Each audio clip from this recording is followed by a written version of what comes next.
Most health videos won't mention this, but if you're over 70, there are a few things you might be doing during masturbation that could actually be hurting your body instead of helping it. These common mistakes can slowly take a toll on your strength, put unnecessary pressure on your heart, and even affect your memory over time, without you even realizing it. It's not about stopping altogether, but about doing it the right way that supports your health, not harms it. In this video, we'll reveal the top 3 mistakes older adults often make when it comes to solo pleasure, and more importantly, how to fix them. These are practical, science-backed tips that can help you feel more energized, protect your heart, and keep your mind sharp. Whether you're just curious or genuinely concerned about your well-being, this could make a big difference in how you feel every day. So if you care about staying strong, sharp, and healthy as you age, stick around. Don't forget to like this video if you're finding it interesting so far, and subscribe to our channel for more simple health tips that really work. Also, drop a comment below. What's one health tip you wish more people talked about openly? We'd love to hear your thoughts and experiences. Number 1, ignoring cardiovascular strain. As we get older, our bodies naturally begin to slow down in ways we may not immediately notice. One of the most important changes happens in our cardiovascular system. The heart, once resilient and quick to adapt, becomes a little more sensitive with age. It doesn't respond to sudden exertion the way it used to. What might have been a harmless burst of activity in your 30s could now cause your blood pressure to spike without warning. This doesn't mean you have to give up on being active, but it does mean your approach needs to shift. You're no longer pushing for intensity, you're aiming for balance. Let's say you're enjoying a quiet moment alone and decide to indulge in a bit of solo intimacy. It feels harmless, even relaxing. But behind the scenes, your heart could be working harder than you realize. This is especially true if you're taking medications that affect blood pressure or circulation. Those little pills you take every morning might interact with physical exertion in unexpected ways. You won't always feel dizzy or short of breath right away, but your arteries will register the strain. That's where the real risk begins. Silent, subtle, but serious over time. It's easy to underestimate the toll of these quiet, personal moments because they don't look like traditional exercise. There's no running, no lifting, no sweat dripping down your face, but your body doesn't measure effort by the activity alone. It responds to heart rate, breathing, and adrenaline. When those rise suddenly, so does your cardiovascular demand. And if you're not pacing yourself, if you're rushing through without tuning in to how your body feels, you might be unknowingly pushing your limits. It's not about fear, it's about awareness. So what should you do instead? You ease into it. You pay attention to your breath. You listen to the rhythm of your body and make sure it's moving in harmony, not against resistance. Think of it like a walk in a garden instead of a sprint down a track. The slower, more mindful approach isn't just safer, it's often more fulfilling. Your body deserves care, not pressure. These moments are supposed to bring connection and comfort, not risk and recovery. At this stage in life, health always comes first. There's a deep strength in knowing your limits and respecting them. Being gentle with yourself doesn't mean giving up. It means staying in the game longer, with more peace and fewer consequences. So when you find yourself in that quiet moment, alone with your thoughts and your body, remember this is still your time. You just have to treat it like the valuable thing it is. Number 2, overfrequency without recovery. As we get older, the way our bodies respond to pleasure and recovery begins to change. In our younger years, we could often get away with a fast-paced lifestyle, late nights, daily intimacy, minimal rest, and still bounce back like nothing happened. But after the age of 70, things are different. Our bodies slow down, our hormones shift, and we no longer have the same resilience we once did. What used to be harmless or even energizing might now leave us feeling drained or restless, and we may not immediately understand why. The truth is, every orgasm isn't just a moment of pleasure. It draws on our body's natural reserves, especially dopamine and testosterone. These are vital for feeling motivated, balanced, and emotionally well. When we indulge too often without letting ourselves recover, we can quietly deplete these stores. That's when the after effects start creeping in. Unshakable tiredness, sleepless nights, dips in mood, even mild anxiety. It's not about guilt or doing something wrong.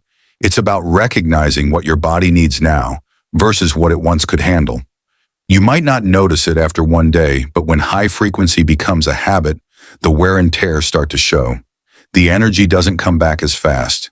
Sleep becomes lighter or interrupted. Little frustrations feel heavier than they should. There's no sudden alarm bell, just a slow, steady leak of vitality. And for many, this shift is confusing or even a little scary, especially when it affects confidence, clarity, and connection with others. The good news is, this doesn't mean giving up intimacy. Far from it. It's about finding a new rhythm that supports your health and enjoyment rather than working against it. Spacing things out, maybe 2 to 3 times a week, gives your body time to restore those vital hormones and chemicals. When paired with proper sleep, hydration, and a calm mindset, each encounter becomes more fulfilling and less taxing. It turns quality into the focus, not just frequency. Adjusting to this phase is not a loss. It's actually a gain in awareness. It means you're tuning into your body's signals and giving it what it really needs. With that shift comes more peace, better sleep, and a steadier mood. Pleasure, when timed well, becomes a powerful boost, not a burden. It's simply about aging with wisdom, not restriction. And when you move with your body instead of pushing past it, everything starts to feel more in sync. Number 3, using porn as a crutch. As people get older, their relationship with pleasure can change, especially when it comes to sex and intimacy. For many seniors, porn becomes a quick and easy way to feel that spark again. It might start as harmless curiosity or a coping mechanism for loneliness, but over time, it can quietly take a bigger role than intended. The problem is that today's porn often shows extreme or unrealistic scenarios that can rewire the brain's natural way of processing desire and pleasure. It doesn't just entertain, it overwhelms. When someone watches this kind of content regularly, their brain gets flooded with dopamine, the chemical that makes us feel good. At first, that rush feels amazing, but if it keeps happening, the brain starts to need more just to feel the same effect. The regular kind of touch or even affection doesn't do it anymore. Eventually, the thrill fades, and what's left can be a hollow feeling. Sometimes even sadness, anxiety, or a strange sense of numbness. For some, it leads to depression, forgetfulness, or difficulty focusing on simple things. Worse yet, many men find that their bodies stop responding the way they used to. Erections become harder to maintain, or they disappear entirely. It's confusing because the mind is craving stimulation, but the body isn't following along. This is often because the brain has been overstimulated for so long that natural arousal, through real connection, touch, or fantasy, feels dull by comparison. This condition doesn't mean something is broken.